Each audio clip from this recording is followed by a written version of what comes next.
Assalamualaikum warahmatullahi wabarakatuh. Good morning, students. Today, I will meet you again in the daring or online teaching learning process.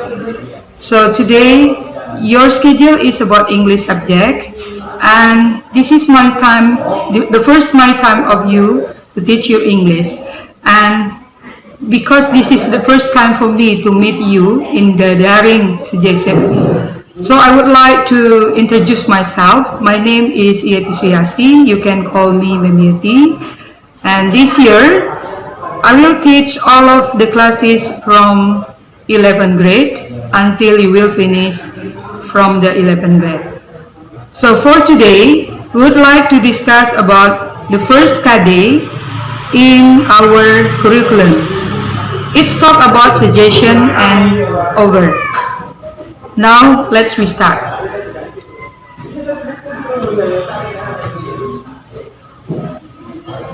So here, we have kompetensi dasar.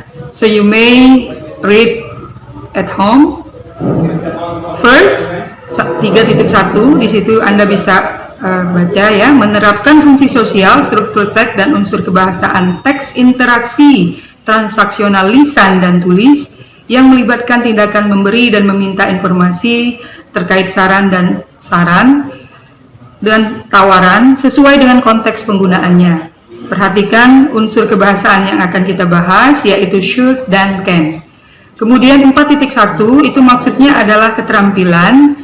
Dalam KD keterampilan, kita diharapkan bisa menyusun teks interaksi transaksional, lisan dan tulis, pendek dan sederhana yang melibatkan tindakan memberi dan meminta informasi terkait saran dan tawaran. Dengan memperhatikan fungsi sosial, struktur teks, dan unsur kebahasaan yang benar dan sesuai konteks. Learning goal adalah tujuan pembelajaran kita.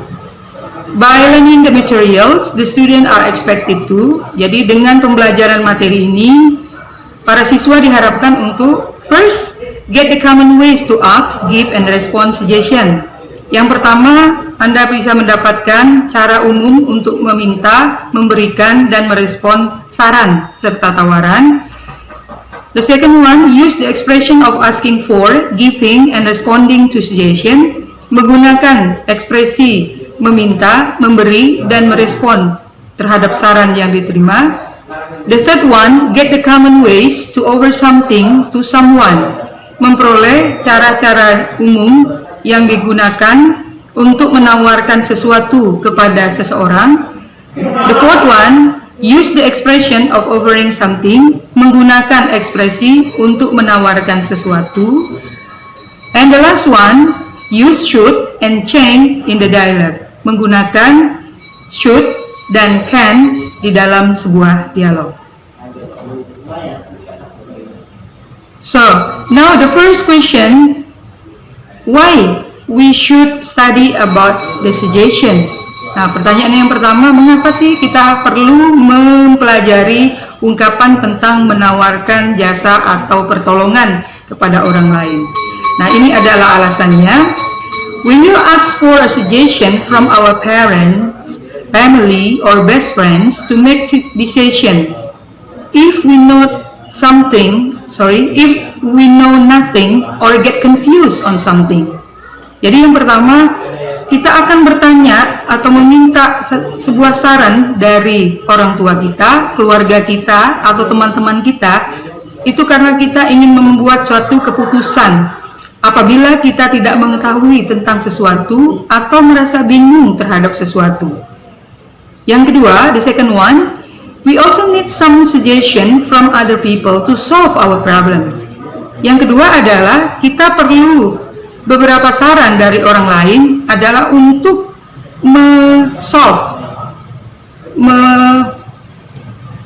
memutuskan ya, memecahkan masalah-masalah yang kita hadapi.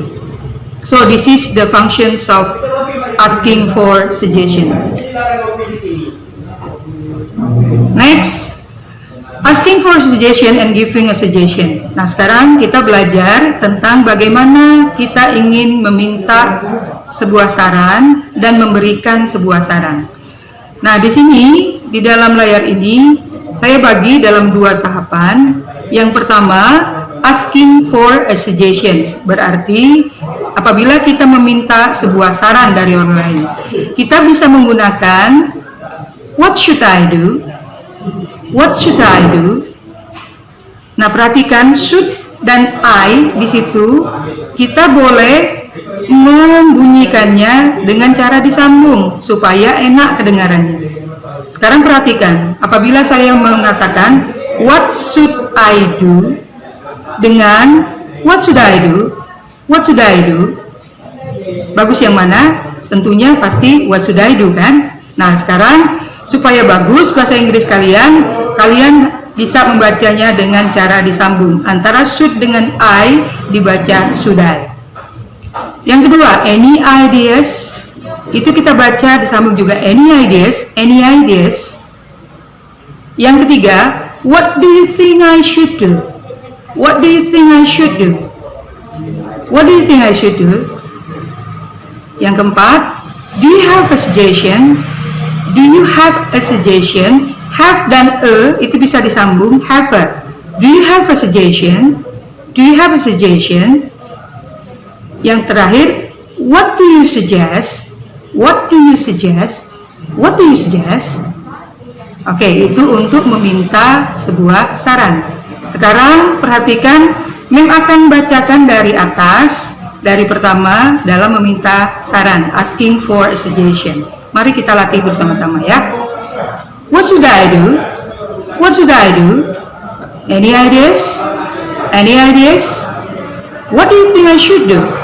What do you think I should do? Do you have a suggestion? Do you have a suggestion? What do you suggest? What do you suggest?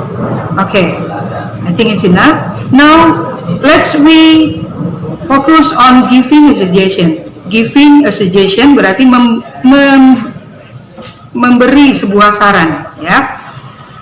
Ada 5 poin juga yang bisa kita lakukan. Pertama, you should titik-titik di situ, itu Anda harus sambung dengan apa yang ingin Anda sampaikan.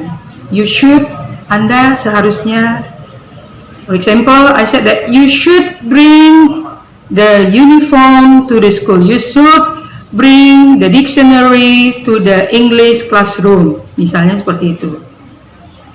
Kemudian yang kedua, I recommend. Saya menyarankan. Juga titik-titik di situ harus diisi dengan sambungannya.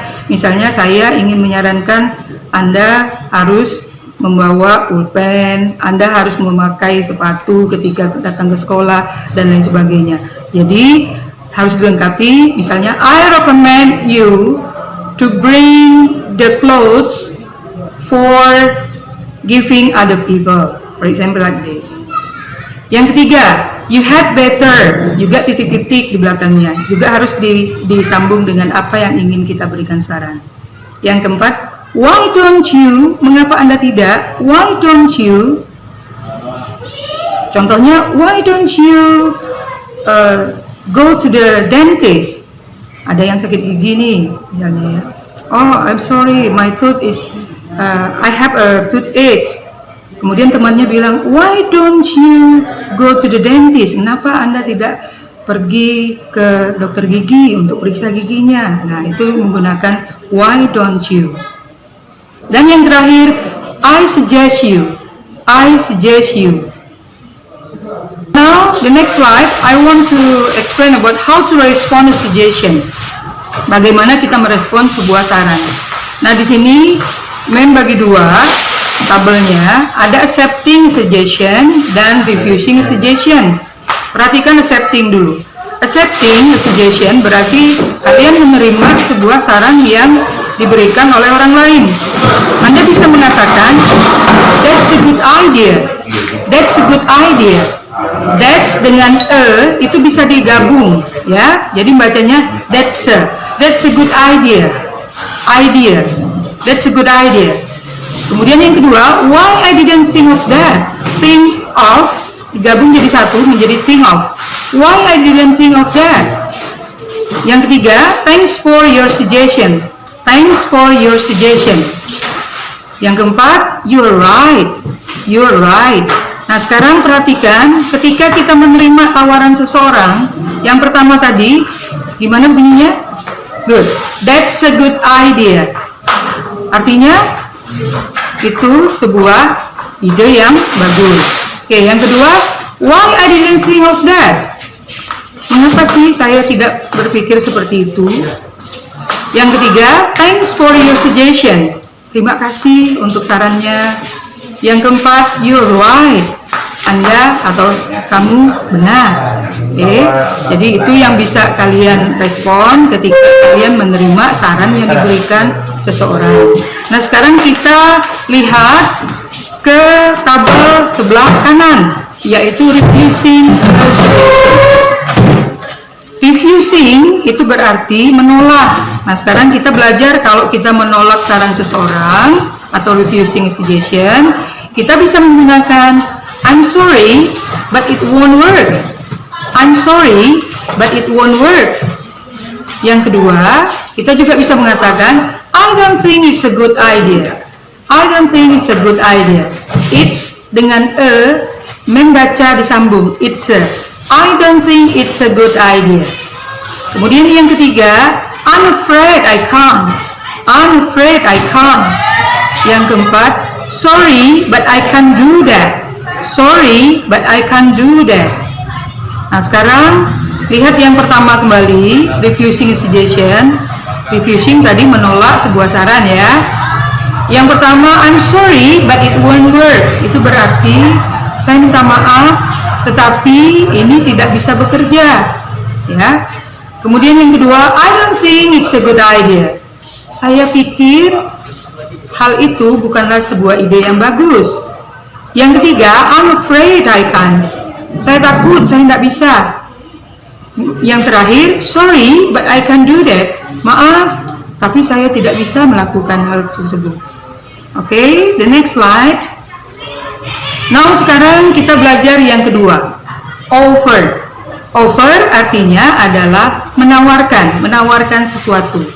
Nah, di sini kita akan mempelajari tentang menawarkan help, offering help, dan offering a thing, menawarkan sebuah benda atau sesuatu. Nah, lihat tabel berikut ini. Dalam offering help ada 5 contoh ekspresi yang bisa kita katakan. Misalnya yang pertama, can I help you? Can dengan I itu bisa disambung membacanya menjadi can I. Can I help you? Can I help you? Bisakah saya membantu Anda? Oke. Yang kedua, what can I do for you? Can dengan I disambung juga membacanya biar bagus dan biar bisa cepat membacanya. What can I do for you? What can I do for you? Apa yang bisa saya lakukan untuk Anda? Yang ketiga, is there anything I can do for you? Is there anything I can do for you? Anything I disambung menjadi anything I. Is there anything I can do for you? Adakah sesuatu yang bisa saya lakukan untuk Anda? Do you need some help? Do you need some help? Apakah Anda perlu bantuan? Would you like me to help you? Would you like me to help you? Maukah Anda saya bantu? Atau bisakah saya membantu Anda? Ya. Nah, itu dalam menawarkan bantuan. Sekarang yang di sebelah kanan, offering a thing, menawarkan tentang sesuatu. Kita bisa mengungkapkan, do you need some titik-titik, misalnya, apakah Anda perlu gula, misalnya. Do you need some sugar? Kemudian garis miring ada dan en, itu beda-beda kalimatnya ya. Jadi bukan membacanya do you need some en, bukan, tetapi do you need some sugar misalnya. Atau do you need a book? Apakah Anda perlu sebuah buku? Kalau itu yang menggunakan Sekarang yang menggunakan en, do you need an umbrella? Do you need an eraser? Apakah Anda perlu sebuah penghapus? Nah, misalnya seperti itu. Jadi titik-titiknya di situ harus diisi dengan apa yang kita tawarkan, ya. Tapi dalam wujud benda. Sekarang yang kedua, would you like some? Would you like some? Sama. Titik-titiknya juga diisi. Would you like some coffee? Apakah Anda mau kopi? Misalnya. Would you like some tea? Would you like some milk? Dan lain sebagainya. Yang ketiga, do you want? Titik-titik. Ya, apakah Anda ingin? Nah, sama. Do you want tea? Do you want ice cream? Do you want fried rice misalnya? Do you want fried chicken? Kamu mau fried chicken misalnya, ya. Yang keempat, may I give you and some. Nah, itu juga berbeda-beda, jadi bukan dibaca sekaligus, ya. Contohnya, may I give you a book? Bolehkah saya memberi Anda sebuah buku? Yang pakai M. May I give you an umbrella? Bolehkah saya memberikan sebuah payung misalnya? Yang some, may I give you some tea? Bolehkah saya memberi Anda sedikit teh? Dan lain sebagainya. Sekarang yang terakhir, you can have bla bla bla if you want. Isi juga titik-titiknya dengan apa yang ingin Anda tawarkan. You can have bla bla bla if you want. Anda bisa mendapatkan ini kalau Anda inginkan, ya. Oke, thank you. Now, how to respond an offer? Bagaimana merespon sebuah tawaran yang disampaikan oleh orang lain? Nah, ada dua cara juga dalam menyampaikan responnya, yaitu accepting offer and refusing offer. Accepting tadi sudah tahu, ya, berarti kita menerima tawaran yang ditawarkan, yang diberikan. Kemudian refusing berarti menolak. Misalnya, di dalam menerima tawaran, kita bisa mengatakan, I love to, thanks. Misalnya saya ditawari orang, Minyeti, would you like some ice cream? Oh, saya bilang, I'd love to, thanks. Nah, berarti saya menerima tawaran dia. Minyeti, mau nggak es krim? Oh, saya bilang, oh itu yang paling saya suka, terima kasih ya. Nah, seperti itu, ya. Berarti saya menerima. Yang kedua, kita bisa mengucapkan, sure, thank you. Sure, thank you. Pasti, terima kasih. That would be lovely, thanks. That would be lovely, thanks. Oh, itu kedengarannya bagus, terima kasih. Atau yang keempat, you are so helpful, thank you. You are so helpful, thank you. Anda begitu baik ya, terima kasih. You are so kind, thanks. You are so kind, thanks. Anda begitu baik hati, terima kasih. Nah, bagaimana kalau kita ingin menolak sebuah tawaran?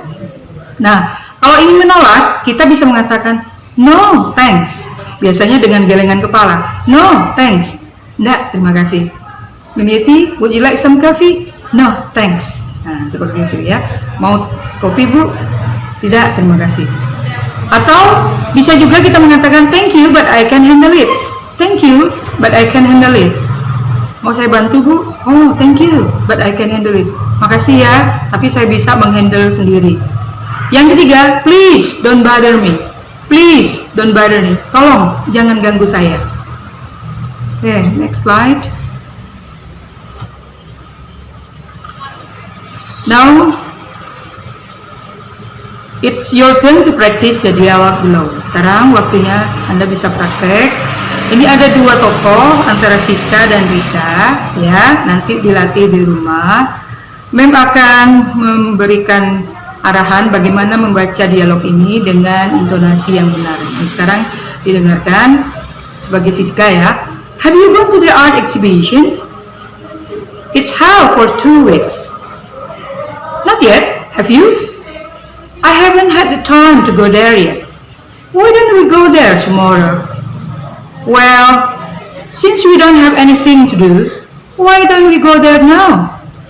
That's a good idea, but it's better for us if we watch the exhibition with an empty stomach. That's right. What do you recommend? Let's eat at Lucy's Cafe. I like the chicken roast and the fruit salad there. Well, come on then. Sekali lagi, ya. Have you gone to the art exhibition? It's held for 2 weeks. Not yet, have you? I haven't had the time to go there yet. Why don't we go there tomorrow? Well, since we don't have anything to do, why don't we go there now? That's a good idea, but it's better for us if we watch the exhibition with an empty stomach. That's right. What do you recommend? Let's eat at Lucy's Cafe. I like the chicken roast and the fruit salad there. Well, come on then. Now, after you practice, please you answer the question below based on the dialect. Nah, tugasnya sekarang setelah praktikan itu di rumah, Anda jawab pertanyaan nomor 1 sampai 5. Number 1, who are involved in the dialect? Number 2, how long is the art exhibition being held? Number 3, will they go to the art exhibition tomorrow? Number 4, when do they go there? Number 5, what does Siska recommend for lunch? Now, it's your turn to read the dialect below. Okay. Saya akan membacakan dialog yang kedua, ya. You look so sad, Prima. What happened with you? I always get bad scores. I also get 3 for mathematics test today. That's too bad. That's why I feel so disappointed. Do you never study at home? I study, but just 20 minutes a day. 20 minutes are not enough to study at home. I know, but I feel so tired when I study. You know, my activities after school. Those activities size your time and attention. That's right. I must be responsible with all my activities. But your activities make you tired to study. The result, all your scores are bad. What should I do then? You'd better choose one activity you like the most and join course to really understand the lesson. Thank you. I'll try that. Nah, sekarang setelah Anda membaca dialog di atas, dialog yang barusan, bisa dijawab 5 pertanyaan berdasarkan dialog, ya. Answer the questions based on the dialog. Number 1, who looks sad? Number 2, what problem does Prima have? Number 3, how long does Prima study in a day?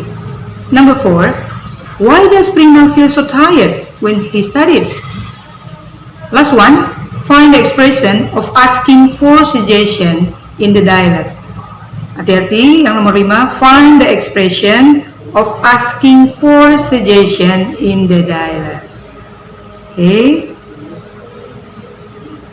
Last slide, it is about evaluation. Nah, slide terakhir ini Mem kasih evaluasi. Coba nanti di rumah ya, Anda lakukan, anak-anakku sekalian lakukan. Write sum over based on the situation below. Disuruh ngapa di situ ya. Nomor 1, your father is cleaning the garden. He is so busy and the grass is not cut yet. Nanti diterjemahkan dulu ya. Disuruh ngapa, situasinya apa. Yang kedua, your mother needs a pan to cook soup, but it is not washed yet. The fact, she is busy in cutting the vegetables. Number 3, situation number 3, your little brother is doing his homework. He looks so confused in doing it. The fourth situation, situasi yang keempat, you are in your grandmother's house now. You find the window is very dirty. Number 5, last one, your classmate doesn't buy any meal at canteen because he leaves his pocket money at home. Nah, sekarang yang terakhir ini adalah evaluasi. Kalian disuruh ngapa? Betul ya, write berarti nulis. Tulis beberapa penawaran berdasarkan situasi yang ada di bawah ini. Yang pertama, Anda pahami dulu apa situasinya. Yang pertama adalah ayah Anda sedang membersihkan kebun bunga ini ya. Dia begitu sibuk dan rumput-rumputnya belum dipotong atau belum dipangkas. Nah, gimana nawarkan jasa kepada ayahnya? Yang kedua, ibu Anda memerlukan sebuah panci untuk memasak sup, tapi pancinya belum dicuci. Kenyataannya dia sangat sibuk untuk sambil memotong sayur-mayur. Situasi yang ketiga, your little brother is doing his homework. He looks so confused in doing it. Adik laki-laki Anda sedang mengerjakan PR. Dia kelihatannya bingung mengerjakan PR tersebut. Yang keempat, you are in your grandmother's house now. Kamu sekarang sedang berada di rumah nenek. You find the window is very dirty. Nah, kamu menemukan jendela rumah nenekmu sangat kotor. Jadi di mana? Ya, apa yang harus kamu katakan ke nenek? Nomor 5 terakhir, your classmate doesn't buy any meal at canteen because he leave his pocket money at home. Situasi yang terakhir adalah teman sekelasmu tidak bisa membeli makanan apapun di kantin karena dia lupa atau ketinggalan uang jajannya di rumah. Ya, oke. I think that's all for our presentation, for our teaching learning today. Saya memikir hari ini KD kita sudah saya presentasikan dan selamat belajar. Thank you. Good morning. Alhamdulillah.